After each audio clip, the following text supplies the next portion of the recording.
everyone, and welcome to this conversation presented by White House Custom Color. I'm Jed Toffer. Thanks for listening. You know, my wife Vicki and I have owned and operated our photography studio, V Gallery, for 20 years now. White House has been our lab for the last 16 of those years, and we could not be happier. White House is a family-run business, just like ours. If you haven't already, check them out at whcc.com. And if you want to drop me a line, feel free to email me at jed@whcc.com. My uncle has told me time and again that he still doesn't know what he wants to be when he grows up. He's currently in his 60s. I say this because there are times in my life when that's resonated with me. I've never had a singular all-consuming passion that so many people in the photographic or creative industries seem to have. In fact, I've admired people that seem to know what they want and are able to be laser-focused on making it happen. Danny Diamond knows what he wants, and he knows how to get it. I was fortunate enough to sit and chat with him for a second time at Push Conference 2019 in Greencastle, Indiana. And once again, he was gracious and full of insight. Enjoy, my friends. Start off, get as close as you can. The seats are a little low. This is perfect. It's never been more perfect. You ready for this, my friend? Yeah, tell me who you are once again so everyone knows. How you guys doing? My name is Dani Diamond. I'm a fashion and portrait photographer out of New York City, but I live in Connecticut because I like to park my car next to my house. So that's me. That's me. I'm 30 years old. I have twins. I have a wife. Everyone is doing great. Connecticut is beautiful. New York City is awesome. What are we talking about today, my friend? You make me want to talk about anything that's going wrong. Nothing. Well, there is one thing going wrong. Okay. I cut my finger on Friday when I was trying to make pickles. I was cutting cucumbers, and the knife slipped. And yeah, I need to go to knifing lessons. I now see the bandage. I did not notice it. Yeah, you have it cleverly disguised. I try to hurt myself at least once a year, preferably 2 to 3 times. Remember last year I was on that scooter? You had a leg problem. I was basically missing one ankle. Right. Yeah, I fell off a ladder trying to put in a new shower head. Well, it keeps you humble. Oh, I guess so. I was quicker on that scooter than I am on my feet, though. You were fast. There are videos of me flying up and down the West Side Highway in New York City. Right. You were very fast on that scooter. I want to know something, though, in all seriousness. Why do you come to Greencastle, Indiana every year? I come here to hang out with people that have the same interest as me. I come here so you could record me talking about things. It's really awesome. Your podcast is like the best podcast I've had. Oh, come on. No, I'm serious. I listen to it every night to put myself to sleep. Put yourself to sleep, yeah. That's a compliment, I think. But it's just amazing that, they're giving me a platform to come share what I do and who I am, and it's pretty awesome to just be able to talk about the things you love, you know? But you were saying yesterday that you wanted, I'm going to put this in my words so you can change it back to your words. You were saying that you're not an educator, you're a photographer. Correct. And you want to keep it that way. Yes, absolutely. Why? I guess that I don't want to get lost in the education side of photography and then lose my touch in photography or only do photography because I'm teaching it. I want to do photography because that's what I chose to do and that's what I want my career to be. I want to be known as a fashion photographer. I don't want to be known as an educator. It's not that I have something against educators or educating. As you could see, I clearly love sharing what I do. Right. It's just that I don't want it to take up more of my time. That's also the reason that I have a manager for my workshops. I deal with nothing. I just tell him that I want to go here. We find a venue and he takes care of booking the flights, everything, all the logistics and all the details. Right. Like you that, I show get up, to you come. teach. Exactly. Right. And you want to keep it simple like that. Correct. Yeah. So photography still is your main passion, your main thing. That's what you do. Yes. As long as I could. You also said something, I'll call it somewhat provocative in your program that I caught yesterday, when you said that you don't need good gear to get great shots. Is that Of course. Is that fair to say? I'm not going to say that you should never upgrade your gear and get the best camera that you can and the best lens you can. Yeah. But what I'm referring to is the people who already have that and now they're looking, oh, should I be switching to mirrorless? Should I not? Should I switch? I'm like, you just need one camera, one lens, go out and shoot. Right. Stop thinking about what you don't have, what you should upgrade to. Right. And if you don't have a high-end camera, you could still create killer content. Right. And that's why I wrote that article on F-Stoppers, that's 30 mind-blowing images taken with entry-level gear. Mm-hmm. You look at that article, I don't care what you have, you're going to go out and shoot because that's how inspiring those images are that I share. Mm-hmm. And those are all created with cameras and lenses under $500. Mm-hmm. So don't focus too much on the gear. Exactly. Don't focus too much on the gear. It's funny because we don't want our clients to focus too much on the gear, right? You hear people saying, oh, that's a nice camera. Well, that's like telling a chef that that's a nice oven. And then yet sometimes we get so wrapped up in the gear ourselves. Yeah, exactly. What's next now for you this year? It's hard to say. I don't remember what I said last year when you asked me the same question. You had like goals before you were 30, I think, didn't you? Right. And I hit 30 in November. Did you hit all the goals? I think so. My portfolio was at the end of the line of the goals, and I got that. So I made a video for that. I don't know printed portfolio. Actual printed portfolio, yeah. That's what you say is very important. Yep. I think not just for booking clients, but just for yourself to have an actual we spend so much time and so many years and hours in our whole career is creating images. And if you think about it, you ask someone, okay, let me see your images. They're going to show it to you on some other platform, on Instagram, on their website, on their cell phone. But you've literally been shooting for 10 years and you don't have a physical thing to show for what you've been doing. What happens if the internet crashes? What are you going to do? What are you going to do once a month when Instagram and Facebook go down? Yeah, you know? right. I mean, Instagram goes down every day now. And that was an apocalypse there for a while. Exactly. People are going to Twitter. Yeah. What you're on the other side of 30 though. So do you have a list of goals for 40? Now you're 10 years out from that milestone. I think at this point it's just to acquire bigger clients and newer clients, and just can't wait for my hair to turn gray so people take me more seriously, you know? But at this point it's just continue doing what I'm doing, I guess, and just raising my kids. Yeah. Yeah. And photography, like, everyone knows me by a photographer, and the first thing they want to talk to me is about photography. But at this point, photography is just a job for me. It's a career.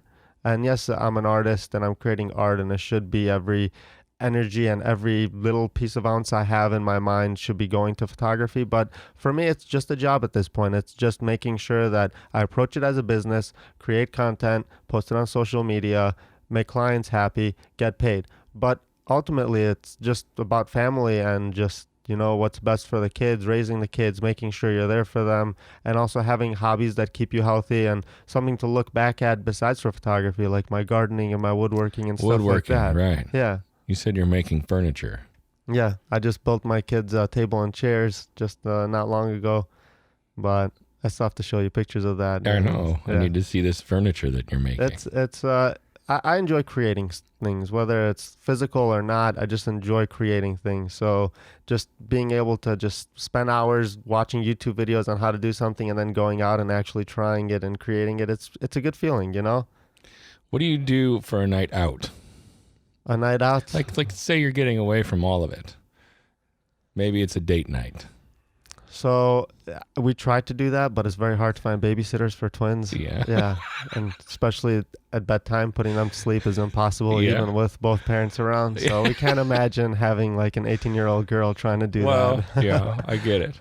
Because you don't have much family around, is that right? Correct. Yeah, it does suck that we don't live near our family. The closest is 2 hours away. So it's been a long time since we had a night out, but it would be pretty amazing to just go out with my wife, paint night, just go for a walk, hang out. So it's something that you think about anyway. Yeah, so our date nights are just stay at home and do nothing and stare at the wall. We're just happy not running around changing diapers and, just once the kids are sleeping, you just want to zone out. Yeah, I guess that makes sense to me. So you don't. This was intriguing to me in that you said you had this big list for when you were 30, and now when you're 40, you don't have a list. Yeah, I think Not the same way. Yeah, I mean, I think that your 20s are probably the hardest years of your life, especially your younger 20s. Like when I was 20, 22, I didn't have a wife, I didn't have a house, I didn't have a car, I didn't have a job. I was in school for business, but it was a very general degree. So it's for sure the hardest part of your life. You have no idea where you're going and what you're doing. And those things were all on your list. Yeah, of Right. course. I think that's on everyone's list though, you know? Well, I don't know. I mean, by 30, I feel like that was, at least for me, by 30, I wanted life figured out. And once it's figured out, I think you just... Do you have it just figured sail. out? You're 30 now. You have it figured out? I don't You think got anyone. I don't think anyone really has life figured out. You just want to. Yeah, I asked my grandfather this question. He's like, "No, I still don't got it figured out." Really? Is that right? Not really, but I imagine if I did ask him that question, that would be the reply. Yeah. Yeah, I'm 44 and I definitely don't have it figured out per se. But by the time you're 40, you still want to be doing this?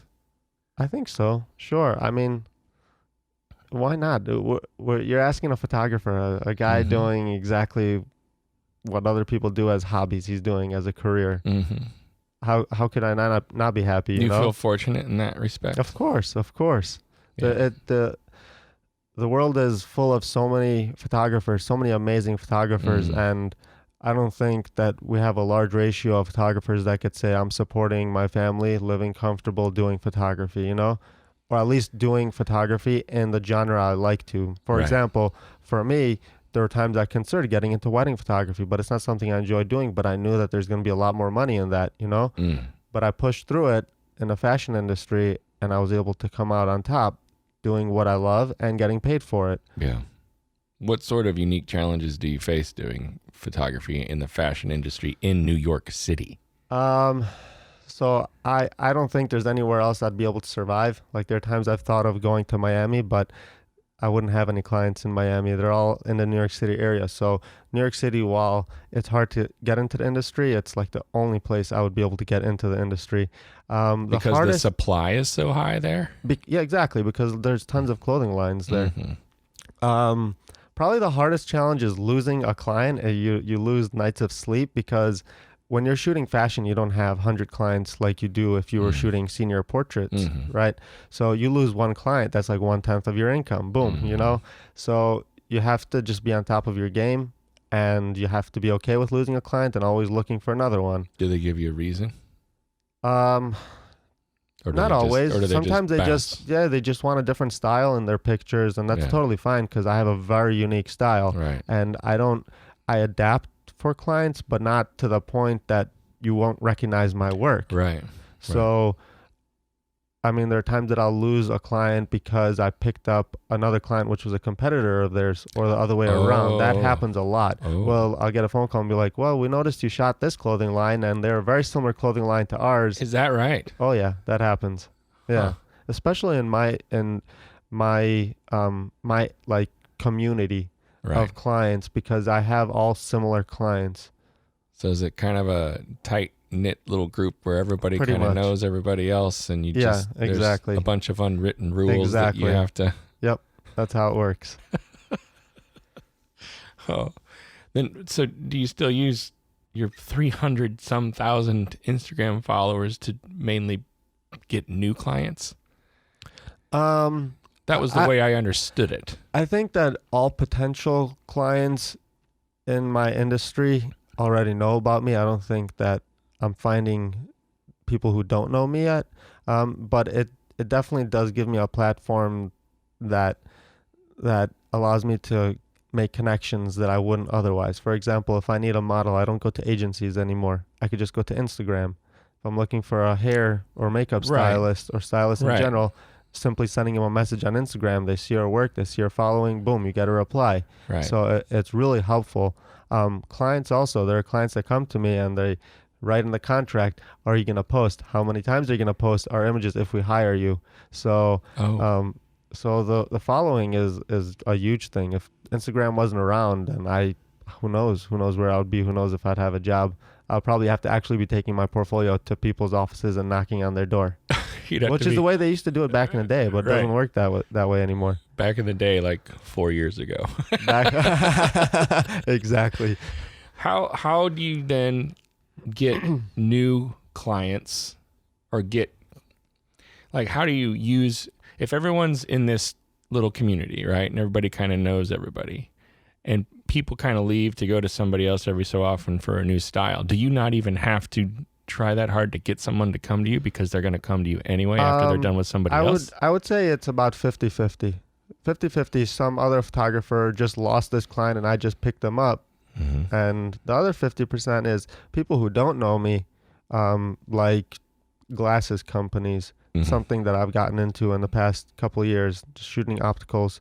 And the way it happened was because I was just taking random frames that I found, whether it was the models' frames or I've just found them in a store. I would shoot them and tag the company or message the company the pictures, and they'll be like, "Oh, that's nice," and mm-hmm. then they eventually used me. Right. I do the same thing with clothing lines. Once a year, I just think of a creative shoot that I want to do. I reach out to a couple clothing lines and say, "Hey, can you send me some stuff?"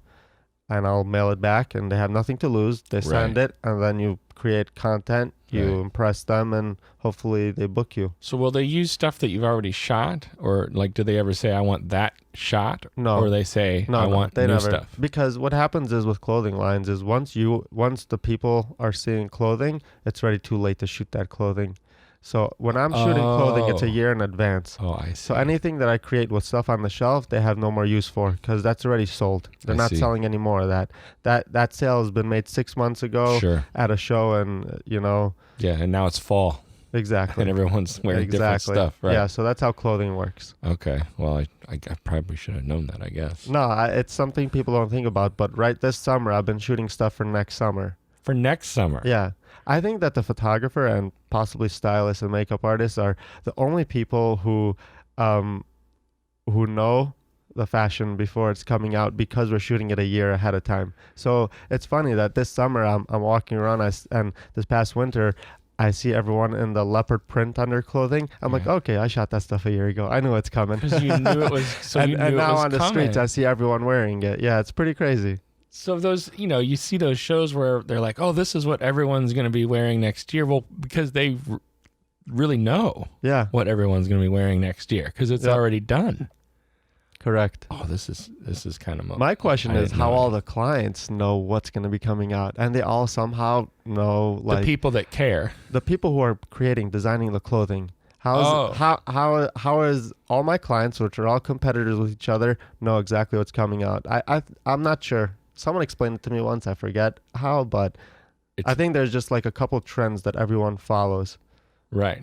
And then everyone jumps on. And then I feel like all that happens on the coasts, and then like 3 years later, it makes its way to the Midwest. Yeah, exactly. So everyone knows up in Ohio.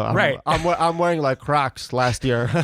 Oh, yeah, they came out 10 years ago. Oh, I thought it's cool now. Yeah. That's how you can tell what people are going to be wearing in the Midwest. Just look on the coasts like 3 or 4 years before, and then it'll make its way in. How much do you purposefully try to use your platform and your followers to monetize it for something else? So like sponsorships and stuff like that? Yeah, anything of that nature. I try not to. There are a couple companies that I work with that I actually get paid from, like Skillshare, like everyone is doing that, and just a couple others. But like recently I got into collecting camera bags, like high-end camera bags, and I'm not getting paid for a single one. I simply reached out to the bag companies and I say, listen, send me a bag, I'm going to use it, create content, share it, post it.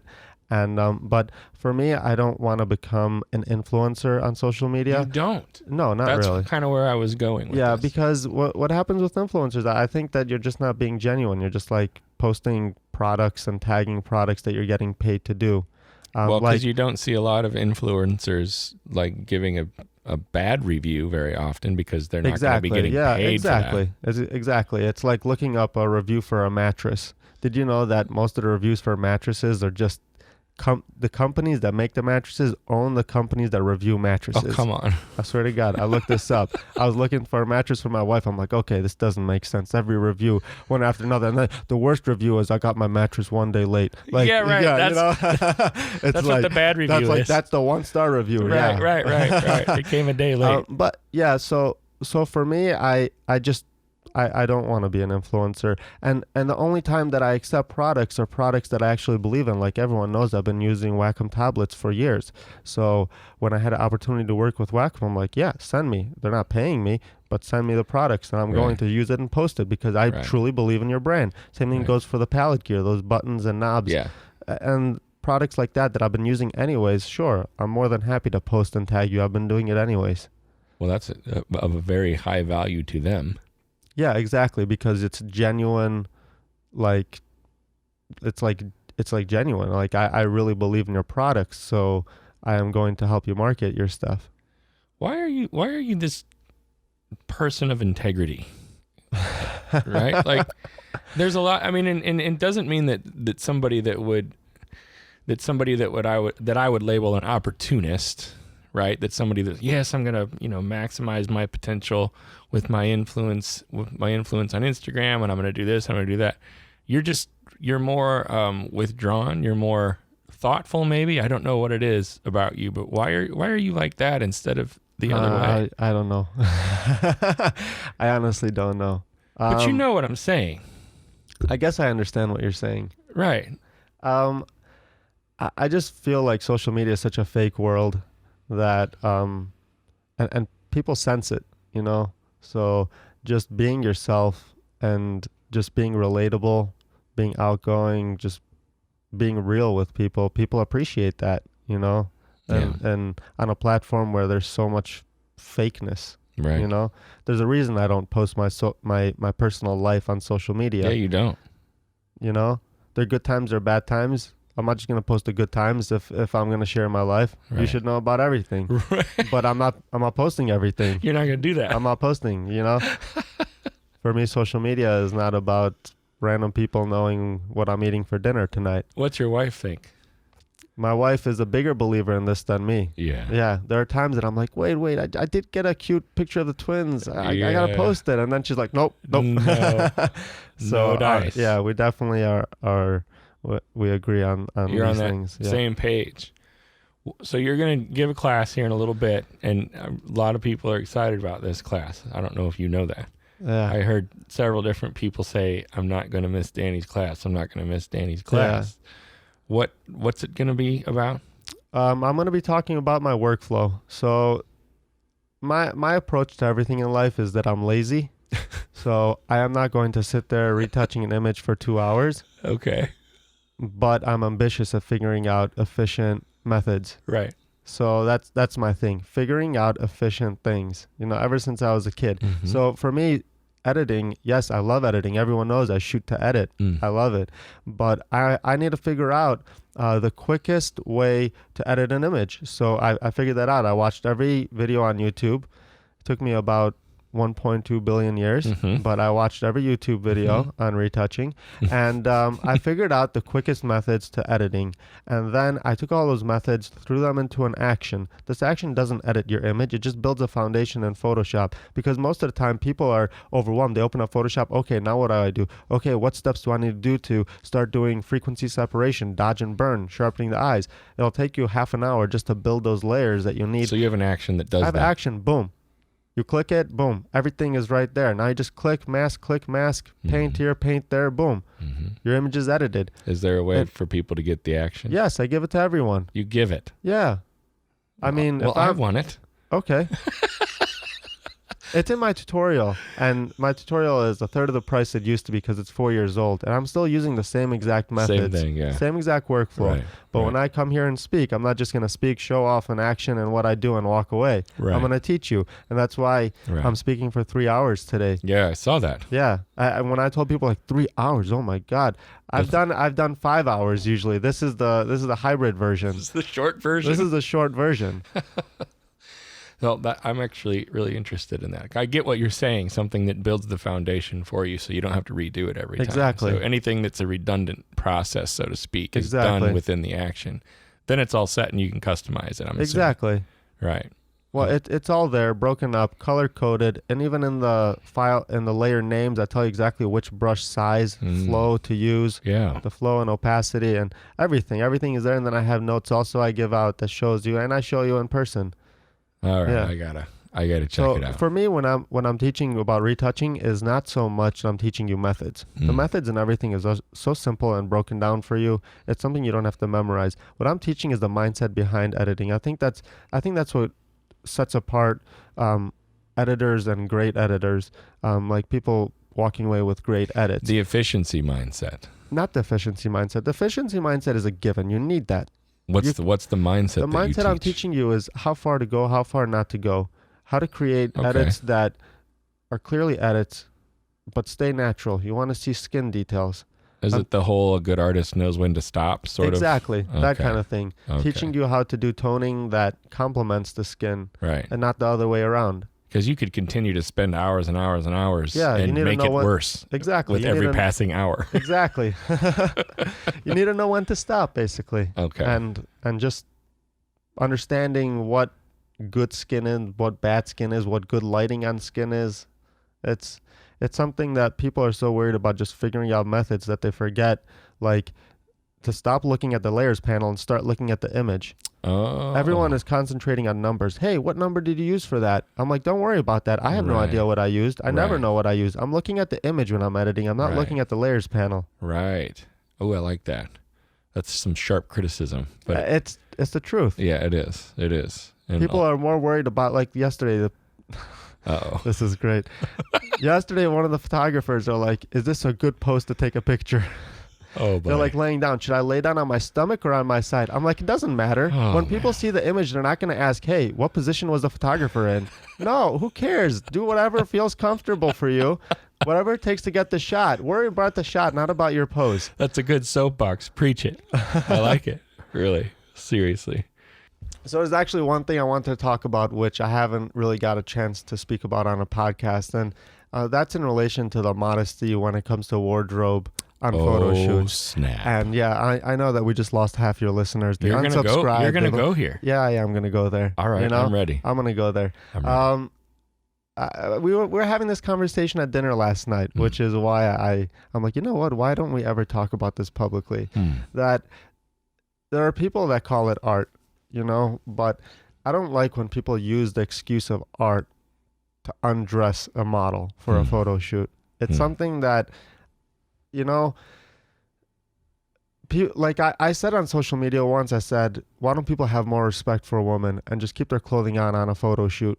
I understand that there are sometimes needs, or there's some photographers that excel in that genre of photography. I understand that there's people who do that, but then there's, for every one person who's good at that stuff, there's 10 people who aren't, and who are just using it as an excuse to just shoot a girl in swimwear and I understand that I'm coming from a religious background, and people are like, well, that's actually not respecting women. Respecting women would be letting them do what they want to do. Right. But to me, I don't know.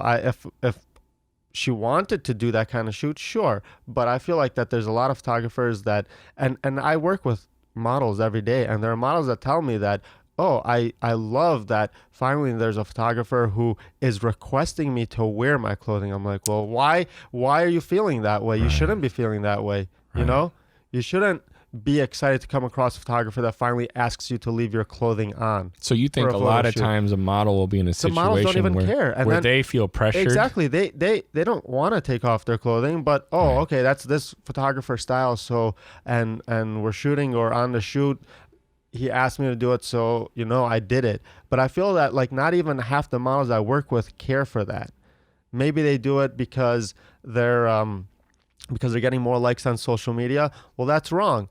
And that's what I tried changing with my work. You look through my feed. You could be sitting on the subway and not be embarrassed looking at my Instagram page.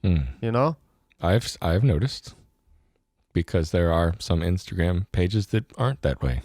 Yeah. Someone showed me one yesterday, and I was just I saw a printed portfolio yesterday like that. I can't look at this. He's like, check this out. And I was like, I shouldn't see that. Exactly. And that's the way you felt before we even had this conversation. Well, yeah, but here's the question. I understand everything you're saying. And even if I'm on the same page, at what point does it become subjective, right? Like where is the line? Where's the line drawn, and who draws it? I don't think no one draws it. I think that each photographer themselves should be a judge for themselves. Mm-hmm. I'm just saying, every once in a while, try to leave the clothing on and create an amazing image that gets likes with clothing on. Right. You know? I try doing it. Sure. I think I excel at it sometimes. Sure. Well, yeah, the stats would say that you do, because you get a lot of likes. And even if it's not respect to the girls that are in front of your camera, for your wife, for your spouse, your girlfriend. Yeah. I mean, I've yet to meet a married person, a married woman, or a girl who is okay with her boyfriend shooting that kind of stuff, unless they're in the industry as well. That's a whole different thing. Right. You know, if you're married to a hairstylist or another photographer or a model who's in the industry, then they understand it. But I don't know any married woman in my community that would be okay with their husbands going out with models, shooting them that way. You think that the core of of why you feel this way is, you said, religion? I think that's why. That's the base of it. I think that's the base of it. So I understand that not everyone's religious, but it does give me a perspective that I think other people may not have or not even thought of. Sure, because they're not religious. Yeah. But for somebody else that isn't religious, they do. I don't know. Maybe just from morals and not religion. Right. Maybe just from morals. That have nothing to do with religion. Exactly. Right. Well, it's just a thought, you know? I think it's a very interesting thought. I think I like the way that you put it, in that, you know, try, even if you were to pose it as a creative challenge, right? To try to get the shot with clothes. Correct. At the very least. Correct. Right? Okay. Well, I think it's something worth pondering.